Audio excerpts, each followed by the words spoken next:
This is a cold orzo dish with sun-dried tomatoes, feta cheese, olives, and sun-dried tomatoes. So we've got a little bit of salt. I'm going to say about a half of a teaspoon, and 2/3 cup olive oil, 2/3 cup vinegar, and this is red wine vinegar, but you could use white wine vinegar. A dash of white pepper or black pepper, and then 1/3 of a cup of diced onions that we're just going to whisk into this sort of a vinaigrette for when the orzo comes out cooked. The orzo is cooking right now on the stovetop. It's about 10 ounces. And this makes about 6 servings. 10 ounces makes about 6 servings. It makes a lot when you add everything in. All right, we got about 3/4 of a cup of kalamata olives, 3/4 of a cup of roasted red peppers, and 3/4 of a cup of sun-dried tomatoes. And just gonna chop those up.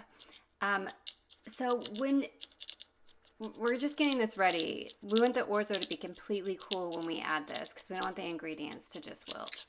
All right, I got a block of feta here. It's 8 ounces. And I'm just going to crumble it myself. You can also, just buy the feta already crumbled.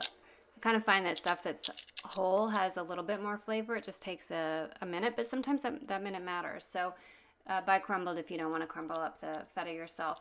And so the orzo's coming off. It's steaming hot. We're going to mix it right into the vinaigrette.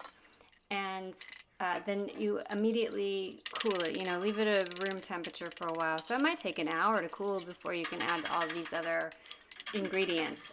Throw in the rest of the ingredients and stir it around. Then we're going to chop a little bit of basil, about 3/4 of a cup.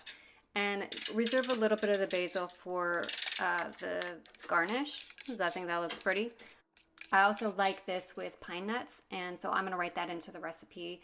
I just didn't have them today, but I like to eat this over a bed of arugula lettuce, and then sometimes I'll mix in chickpeas if I wanted some extra protein, or I'll throw in a piece of chicken or something over the top, and dinner's done. Find this recipe at eatsimplefood.com.